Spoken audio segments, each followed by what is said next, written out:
Vamos a pensar que este Jesús, cada vez que hablaba, dejaba a la gente con la boca abierta. Y yo muchas veces he pensado, a mí me gustaría hacer exactamente lo mismo. Vamos a leer lo que dice la Escritura. Santiago 3, versículo 13 al 18. Santiago 3.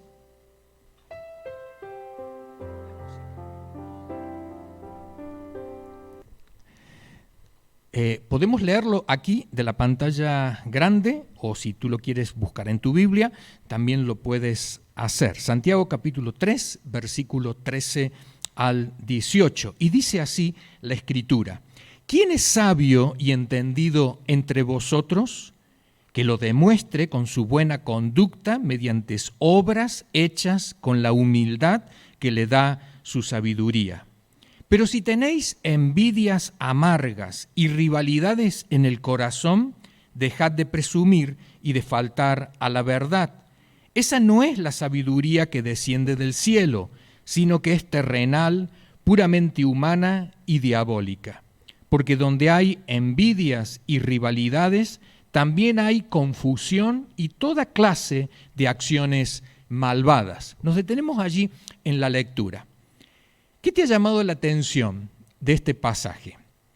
Santiago dice, si alguien es sabio y entendido, sabio de sabiduría y entendido de conocimiento. O sea, si alguien se considera que tiene conocimiento y que tiene sabiduría, que lo demuestre a través de sus acciones. Pero Santiago dice, pero si hay entre vosotros, y menciona dos cosas que son muy comunes en muchos círculos donde participamos nosotros las personas. ¿Y cuáles son las dos cosas? Versículo 14, envidias y rivalidades. Envidias y rivalidades. Te juntas con la vecina del frente, envidiosa. Te juntas con el compañero de trabajo, rivalidad. Pero esto se da en muchos círculos y es muy común. En la familia. Se juntan los familiares, ¿no? Y de pronto aparece el envidioso, aparece la rivalidad, la pelea, la trifurca allí. Entonces, Santiago, que sabe que esto es tan común en los seres humanos, Santiago dice, pero en la iglesia esto no tendría que ser así. Si nosotros de alguna manera hemos cambiado nuestra manera de ser, de vivir, si de alguna forma el Evangelio ha transformado nuestros pensamientos, entonces estas rivalidades y estas envidias ya no tienen razón de ser. Pero se demuestra a través de las acciones. Si las acciones demuestran rivalidades y contiendas entre nosotros, envidias y celos, quiere decir que la sabiduría, o sea, lo que yo creo que debería hacer, no lo estoy haciendo correctamente, sino que tendría que hacer algún cambio, alguna modificación. Por ejemplo, cuando tú te vistes para venir aquí a la celebración, ¿tú te vistes para ti? ¿Tú te vistes para el hermano o la hermana? ¿Tú te vistes para algún familiar? ¿Tú te vistes para conseguir novio o novia? ¿O tú te vistes para Dios? Ya sé que todos se han apuntado al último. Yo me visto para Dios. Pero muchas veces no es así. Muchas veces no es así. Termina la celebración y escucho por ahí, ¿has visto a fulano de tal cómo ha venido vestido? Bueno, yo sé que todos visten bien, ¿no? Pero si oímos ese comentario, ¿qué quiere decir? Que hay rivalidades, que hay celos, que hay envidias. Ahora, si eso ocurre, entonces tenemos que preguntarnos, ¿qué tipo de sabiduría? O sea, ¿cómo yo llevo a la práctica el conocimiento que yo tengo de Dios?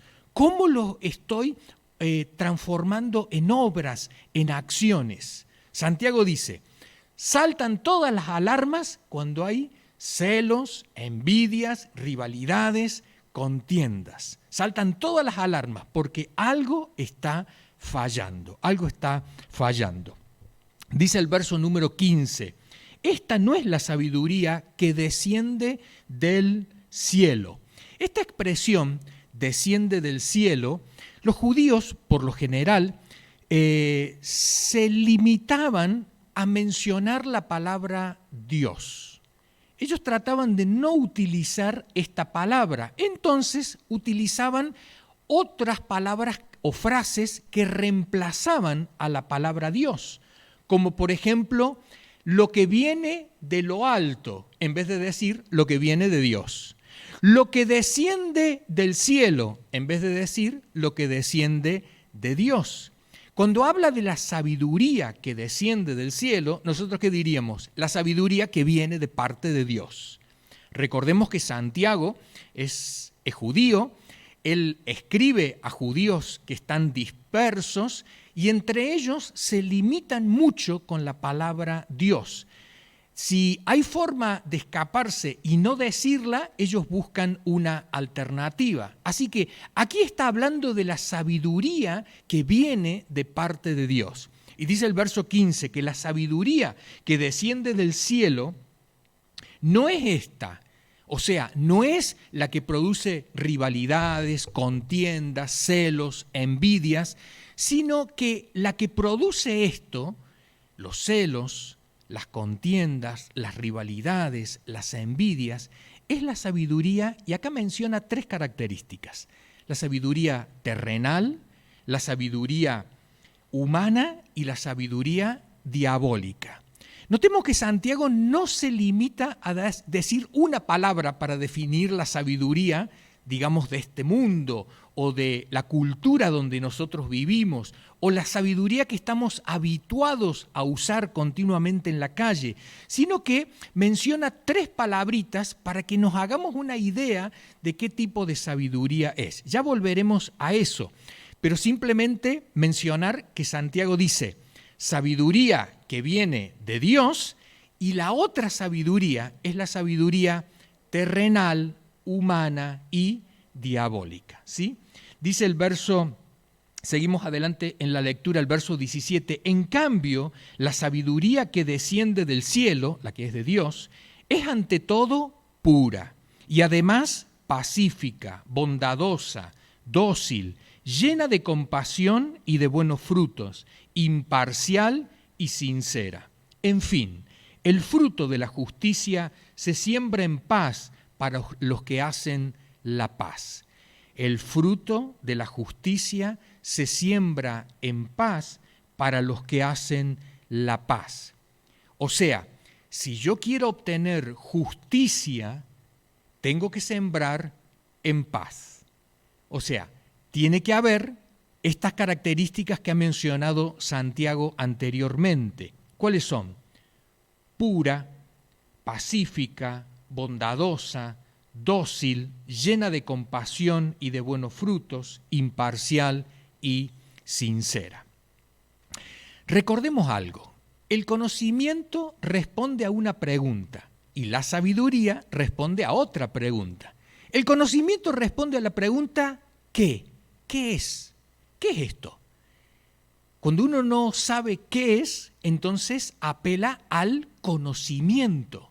Ahora, la pregunta para la sabiduría es ¿cómo se hace? ¿Cómo se hace? O sea, yo sé que tengo que hacer esto, pero ¿cómo lo hago? ¿Cómo lo hago? Por eso muchas veces decimos que la sabiduría es el conocimiento puesto en práctica. Yo sé, por ejemplo, que tengo que confiar en Dios. Ahora, ¿cómo lo hago?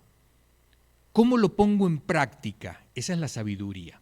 Por eso Santiago dice al principio del libro, de su carta, si a alguien le falta sabiduría, pídasela a Dios, el cual da a todos abundantemente y sin reproche, y le será dada, pero pida con fe, no dudando, porque el que duda es como la ola del mar, que va de un lado al otro, y en definitiva, lo que dice Santiago es, si alguien necesita sabiduría, pídasela a Dios. Yo creo que la mayoría de nosotros durante la semana, yo me incluyo desde luego, soy el primero, somos de los que le pedimos a Dios de todo, menos sabiduría. ¿Por qué? Porque entre nosotros Y esto ocurre muchas veces cuando estamos dentro de la familia, cuando estamos dentro del trabajo, en el vecindario. Yo estuve haciendo unos arreglitos, unos trabajos, y entonces, claro, pasaban personas al lado mío y me decían, ¿y eso para qué es? Y le digo, para esto y para lo otro, no te va a funcionar. ¿Vale? Entonces, cuando a ti te dicen, no te va a funcionar, ¿tú qué haces? Levantas todas las defensas y empiezas a defender por qué sí va a funcionar, ¿cierto? Y entonces lo que ocurre entre nosotros los seres humanos es que cada uno defiende cómo hace las cosas. ¿Cómo haces tú el arroz?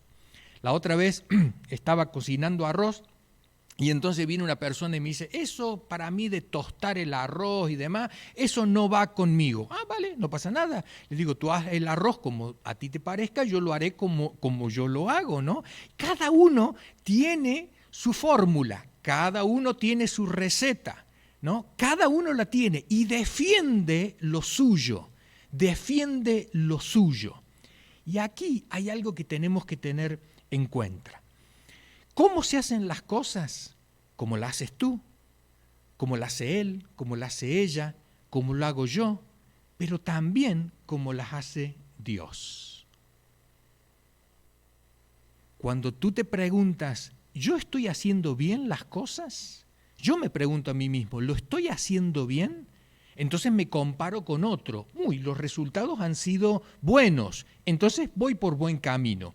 Pero si estamos haciendo algo y no nos está dando el resultado, el fruto que hemos estado esperando, quizás nos tendríamos que cuestionar el cómo lo estamos haciendo. Sabemos que lo tenemos que hacer, pero ¿cómo lo estamos haciendo? Tengo muchos años y menos que otros, pero más que otros. Y los otros días, hará como unos meses atrás, se me acerca una persona y me dice, tú viertes mal la leche sobre la taza. Le digo, ¿cómo? Toda la vida lo he hecho así. Sí, dice, por eso salpicas por todos lados. Dice, tienes que coger la caja de leche a la inversa.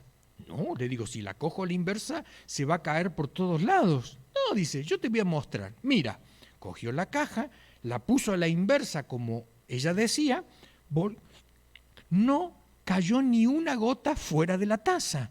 Le dije, wow, tantos años haciéndolo mal, tantos años salpicando leche por todos lados por no saber cómo ponerlo correctamente. Y después dije, cada vez que cambio el aceite del coche,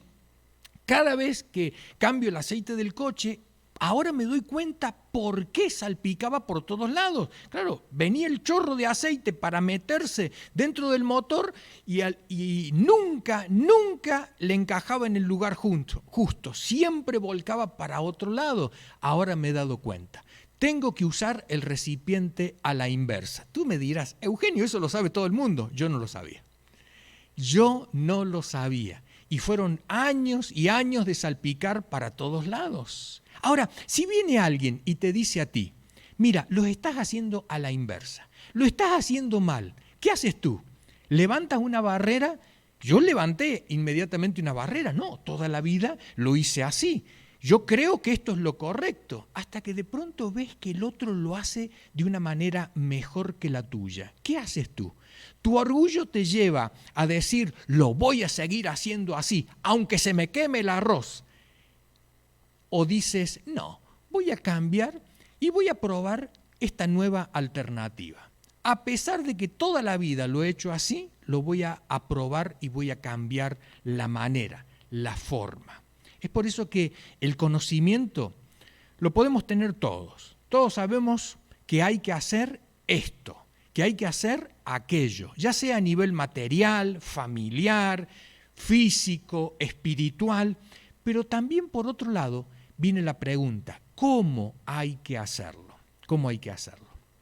A veces, a nivel familiar, nosotros tenemos costumbres familiares. Hemos visto, por ejemplo, a nuestros padres cómo han hecho las cosas. Hemos visto a nuestros abuelos cómo han hecho las cosas. A los tíos cómo han hecho las cosas. Y ahora nos toca a nosotros.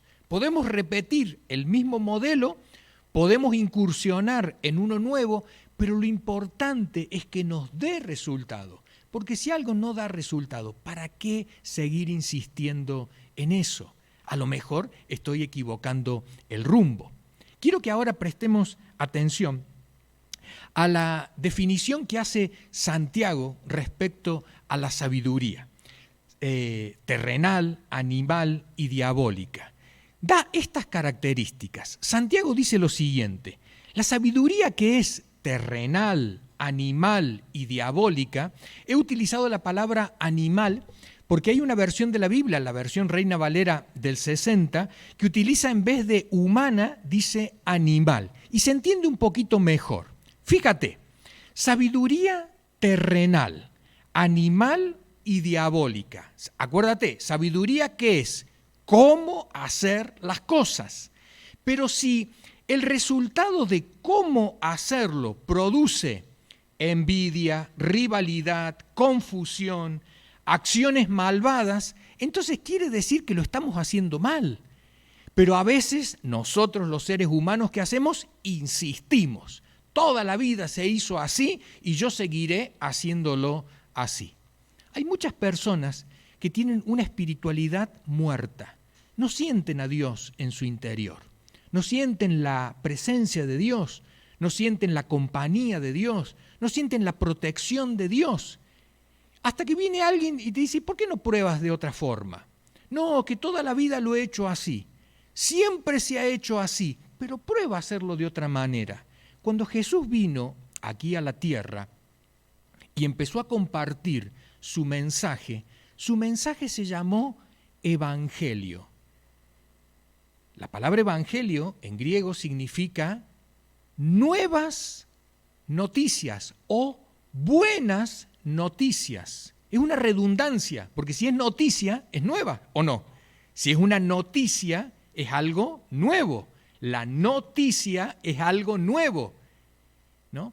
Entonces, cuando Jesús trajo su enseñanza, Él dijo, oísteis que se dijo tal y tal cosa, pero yo os digo esto y lo otro. Es por eso que Jesús trajo la novedad. Y cuando nosotros pensamos en la sabiduría que viene de lo alto, tenemos que pensar que siempre va a ser algo diferente a lo que nosotros hemos practicado y pensado toda la vida. Jesús, en una oportunidad, le dice a los discípulos, ¿por qué no dan de comer a esta multitud de gente? Y los discípulos dicen, pero si son 5.000 personas, ¿de dónde vamos a sacar comida para todos estos? Entonces Jesús dice, a ver, ¿qué tienen? Y entonces traen a un muchachito que tiene unos panes y unos peces. Y entonces se lo traen a Jesús y los discípulos dicen, esto es todo lo que tenemos, pero con esto no vamos a alimentar a 5.000. Entonces Jesús dice, no os hagáis problema. Haced sentar a la gente. Jesús toma en sus manos los panes y los peces, le da gracias a Dios y le dice a los discípulos, repartan. Y ellos empiezan a repartir. Y dice la Escritura que todos comieron y al final sobraron 12 cestas llenas de panes y de peces. Ahora, ¿por qué sobró? ¿Por qué se alimentaron los 5.000? ¿Por qué Jesús hizo eso? Jesús hizo algo que los discípulos, sumando ellos, calculando, dijeron, esto no da resultado. Y es que cuando la sabiduría viene de parte de Dios, cuando 1 más 1 para nosotros es 2, en el caso de Jesús, sumando los peces y los panes, alimentaron a 5.000. Entonces, cuando las cosas vienen de lo alto, es algo nuevo. Y siempre va a haber una resistencia de parte nuestra. Toda la vida se hizo así, yo no voy a hacerlo como Dios me manda. No vayamos a creer que cuando leemos la Escritura y decimos, tengo que perdonar a aquel que me ha ofendido. No, que venga él o ella y me pida perdón primero. Que me pida perdón y después veremos si yo le perdono. Pero en la sabiduría de Dios, el primer paso lo tienes que dar tú. El primer paso para romper el hielo lo tienes que dar tú. Tú que ya has recibido luz de parte de Dios, tú que ya eres maduro en la fe, tú tienes que dar el primer paso. Por eso en la sabiduría de Dios, el último es el primero y el primero es el último. En nuestra cultura, en nuestra sociedad, es todo a la inversa. Quien llegó primero, primero lo atienden. Pero en la sabiduría de Dios, no necesariamente. En la sabiduría de Dios, muchas veces el que ha llegado último pasa primero. Y uno dice, ¿pero por qué? ¿Por qué? Bueno, porque son otros criterios. Y son criterios que en nuestra mente, en nuestro interior, son rechazados. ¿Por qué? Porque no es el razonamiento humano, Ahora, la sabiduría que desciende del cielo, dice Santiago, la que viene de parte de Dios, por lo general lo que produce, el efecto que produce es pureza, paz, bondad, docilidad, compasión, buenos frutos, imparcialidad, sinceridad. Puede haber otras características más. Estas son las que menciona Santiago, pero quiero que mires con detenimiento algunas de ellas, que te llame la atención. Por ejemplo, pureza. No hay malas intenciones, no hay dobles sentidos. Paz, se refiere a la armonía. Bondad, se refiere a la generosidad. No es simplemente hacer una obra bien, sino la bondad es cuando son obras bien buenas, pero abundantes. La docilidad, cuando de pronto decimos, está bien, si tú lo quieres hacer a tu manera, hazlo a tu manera. Yo espero. El dócil es totalmente contrario a aquel que es prepotente, el que quiere imponerse y demás. Dice la Escritura, compasión. La compasión es cuando uno siente por el otro. Siento que el otro le duele y hago las cosas no para mi bien, sino también para el bien del otro. Buenos frutos, o sea, buenos resultados. Si de tantas veces hemos hecho algo y nos ha salido mal, a lo mejor nos estamos equivocando en el cómo. Pero la sabiduría que viene de parte de Dios deja con la boca cerrada. ¿Por qué? Porque el resultado es lo que se ve. Los panes y los peces eran lo suficiente para alimentar a los 5,000 y el resultado lo dice, sí, porque al final comieron todos y sobró. Entonces quiere decir que lo que hizo Jesús fue lo correcto, entonces quizás habría que imitarlo. Imparcialidad. Es un poco lo que Santiago anteriormente había dicho, ¿no? No hacer esa separación entre personas y personas, sino tratar a todos de la misma manera. Y sinceridad. Cada vez que nosotros nos saludamos dándonos la mano, claro, nosotros ya hemos perdido el sentido de darnos la mano, pero darnos la mano lo que significa es que yo no tengo un arma para matarte a ti. Eso es lo que significa darse la mano. Cuando yo oculto mi mano, quiere decir que yo tengo algo aquí para tirarte a ti. Entonces, la costumbre, cuando comenzó esta costumbre de darse la mano, era dejar las armas, dejar todo aquello que yo tenía para tirarte a ti y lo que tú tenías para tirarme a mí, lo dejamos y nos damos la mano, como diciendo, no quiero pelear contigo, quiero amistad contigo. O sea, no tengo un arma contra ti, sino tengo una mano abierta que no tiene nada en contra tuyo. Pero lo que pasa es que va pasando el tiempo y nosotros hemos perdido el sentido. Y a veces esta sinceridad, esta simpleza del creyente nuevo, que no ve dobles sentidos, que de pronto ve todas las cosas como una bendición de parte de Dios, con el tiempo lo vamos perdiendo y se van metiendo otros conceptos, que son los conceptos de la sabiduría humana. Quiero que volvamos a este sentido de la sabiduría humana. Voy a leer este texto de la Escritura, que por ahí algunos lo pueden interpretar como algo difícil de entender. y lo voy a leer en las tres versiones, una en Reina Valera del 60, la versión Dios habla hoy, que es la versión popular, y la versión española La Palabra. Y dice Santiago 3:15, porque esta sabiduría no es la que desciende de lo alto, sino terrenal, animal, diabólica. Versión Dios habla hoy, porque esta sabiduría no es la que viene de Dios, sino que es sabiduría de este mundo, de la mente humana, del diablo mismo. Y la versión La Palabra dice, semejante sabiduría no viene de lo alto, sino que es terrena, carnal, diabólica. Notemos lo siguiente, hay una misma palabra que se repite en las tres, que es la palabra diabólica. ¿Qué significa la palabra diablo? La palabra diablo, parecido a la palabra, por ejemplo, diámetro nuestro, ¿qué es el diámetro?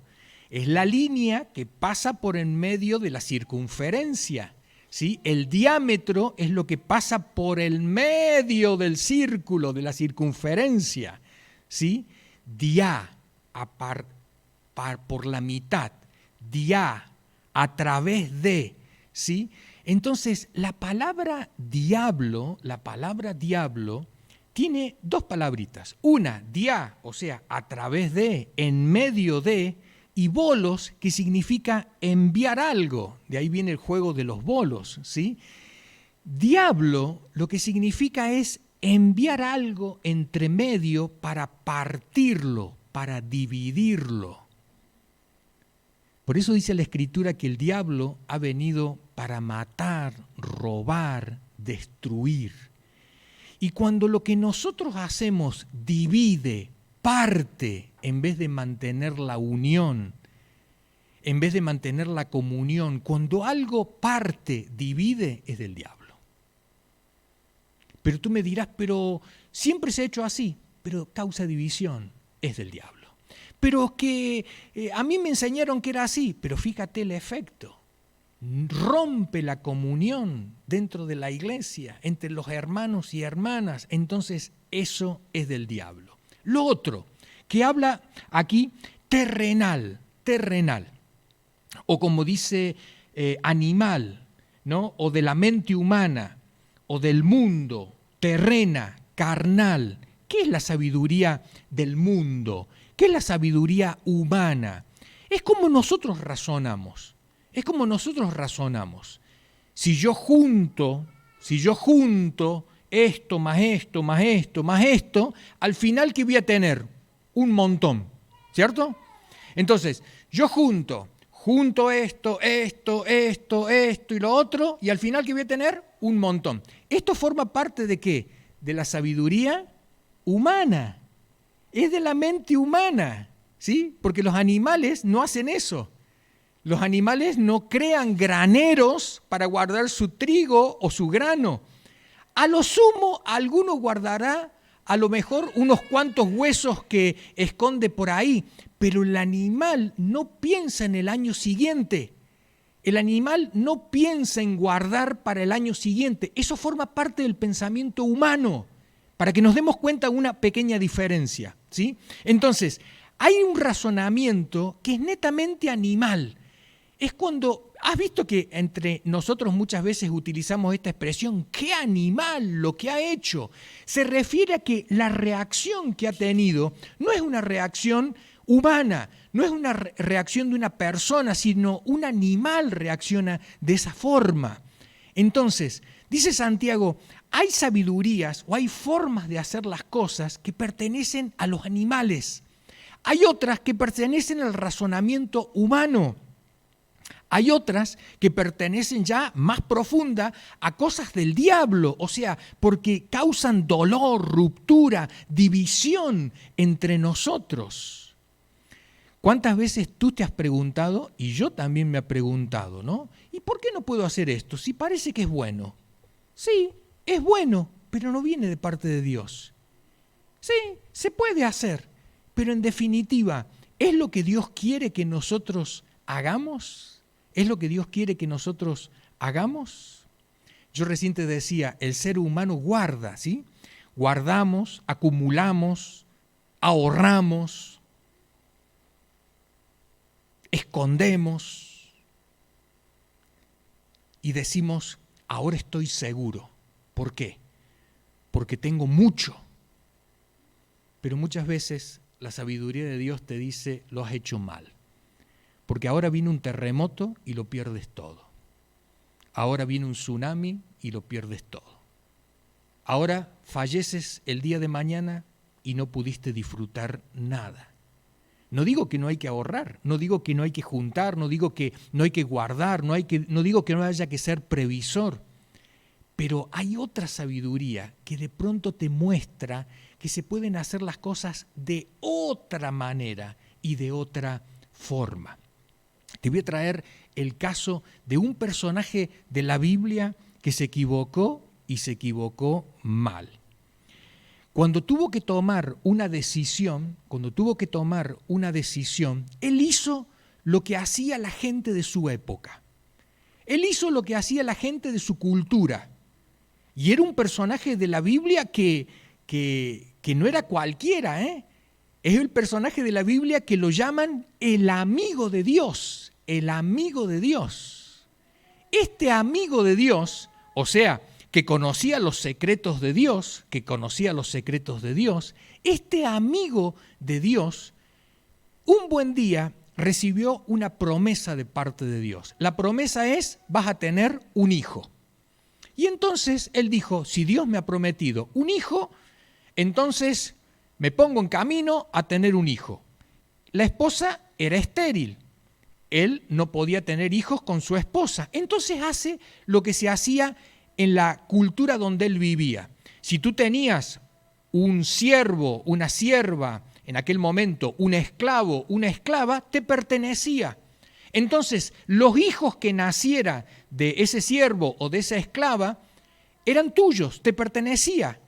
La vida del esclavo o de la esclava le pertenecía a su amo, a su dueño, en aquel tiempo, ¿no? Entonces, Abraham piensa y dice lo siguiente: si yo no puedo tener hijos con mi esposa, lo voy a tener con la criada de mi esposa. Y tiene un hijo con la criada de la esposa.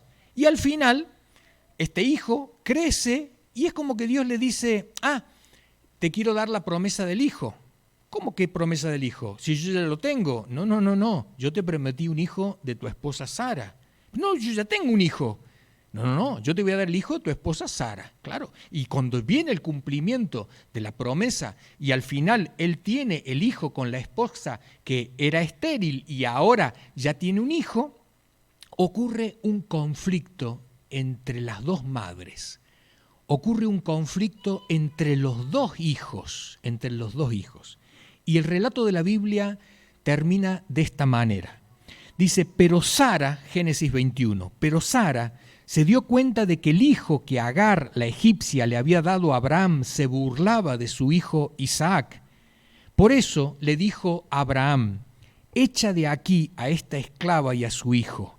El hijo de esta esclava jamás tendrá parte en la herencia con mi hijo Isaac. Este asunto angustió mucho a Abraham porque se trataba de su propio hijo. Pero Dios le dijo a Abraham, no te angusties por el muchacho ni por la esclava. Hazle caso a Sara porque tu descendencia se establecerá por medio de Isaac. Pero también del hijo de la esclava haré una gran nación porque es hijo tuyo. Este relato de la Biblia quizás es uno de los, a mi criterio, muy tristes. Porque imagínate, Abraham buscaba un hijo. No lo tenía, lo obtuvo a través de la criada de Sara. Después Dios le da el hijo de la promesa. Ahora tiene dos en la mano, por decirlo así, ¿no? Ahora tiene dos. Y entre los dos se pelean. Ahora hay dos madres y entre las dos hay rivalidades. ¿Te acuerdas lo que produce la sabiduría terrenal, animal y diabólica? ¿Qué produce? Celos, envidias, contiendas, rivalidades. Y eso es lo que había ocurrido. En definitiva, la decisión que tomó Abraham de tener el hijo con la esclava, con la sierva de Sara, fue un error. Fue un gran error.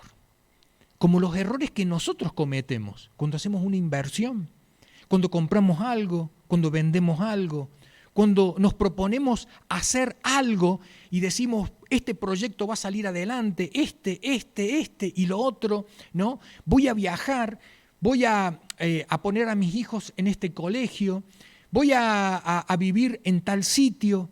Y todos estos proyectos muchas veces están motivados por nuestros deseos, que son buenos, son loables, pero Dios te dice, te equivocaste, te adelantaste en el tiempo. Y eso es lo que le pasó a Abraham, se adelantó en el tiempo. No esperó.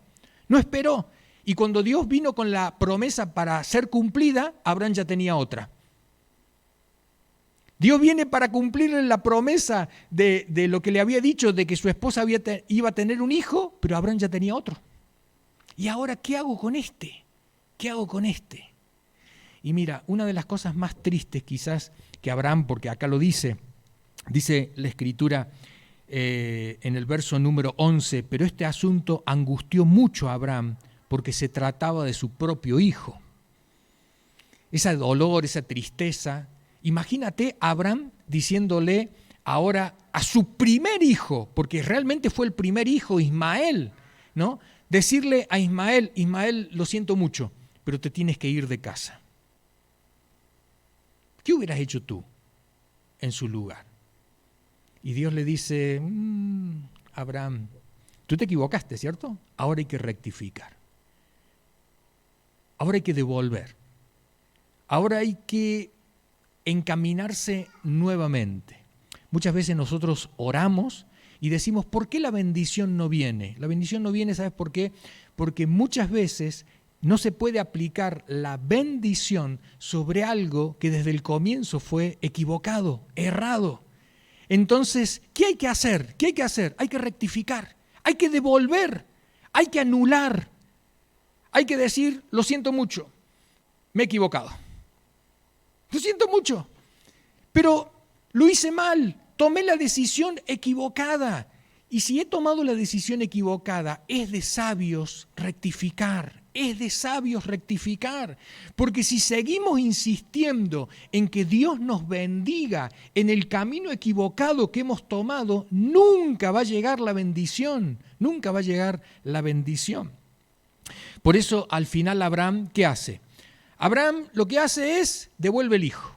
Qué difícil, ¿eh? Hay que devolver el hijo. Hay que devolver un hijo. ¿Devolver un hijo? Claro, se dice así, ¿no? Es una forma de decirlo. Pero imagínate tú, tienes que devolver el coche que has comprado.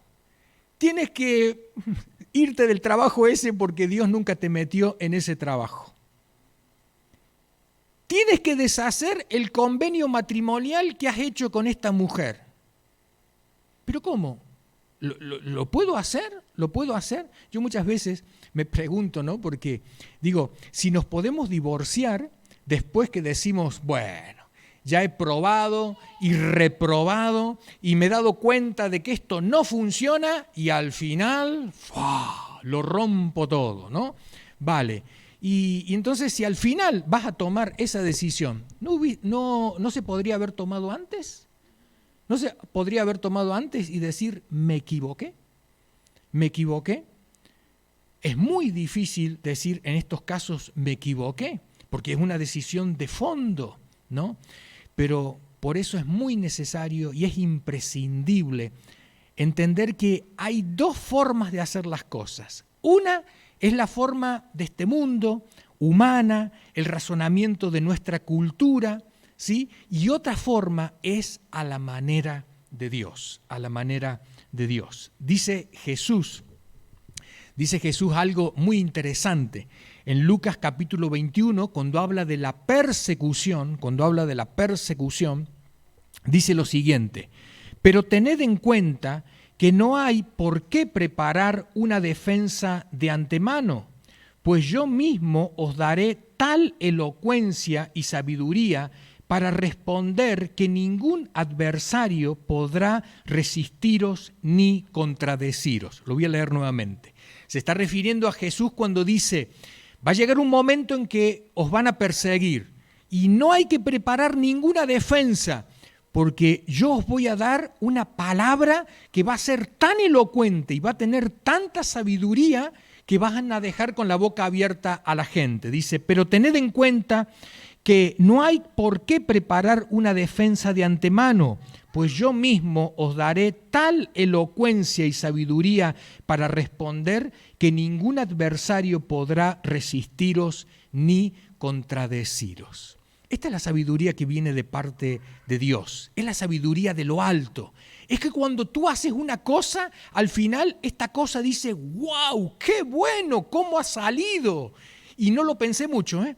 Claro, ¿por qué? Porque hiciste lo que Dios te había enviado a hacer. Ahora, te invito a que durante esta semana hagas algo. Le pidas a Dios esa sabiduría que viene de lo alto. Tú ya sabes, se puede hacer así, así y así.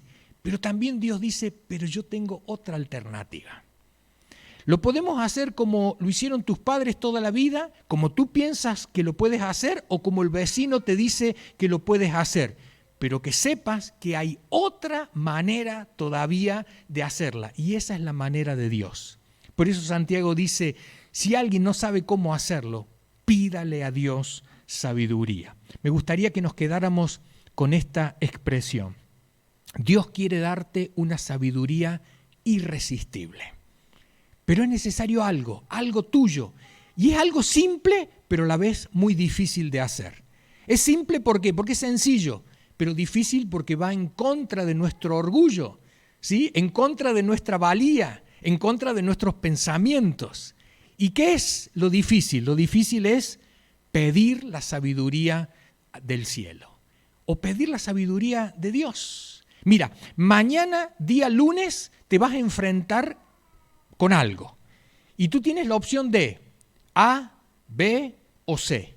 Pero Dios te dice, todavía hay otra opción más. Si me la pides, te digo cómo es. Así que la próxima vez que tú digas, no se puede hacer, acuérdate que Dios todavía está en el cielo diciendo, solamente pídeme y te voy a decir cómo se hace. Solamente pídeme y te voy a decir cómo se hace. Dejamos aquí. Y me gustaría que ahora al acercarnos a la mesa del Señor, cuando partamos el pan y bebamos del vino, pensemos en este Jesús sabio, en un Jesús que dejaba a la gente con la boca abierta, ¿sí? Pero no solamente vamos a pensar en este Jesús, sino vamos a pedir algo de Él.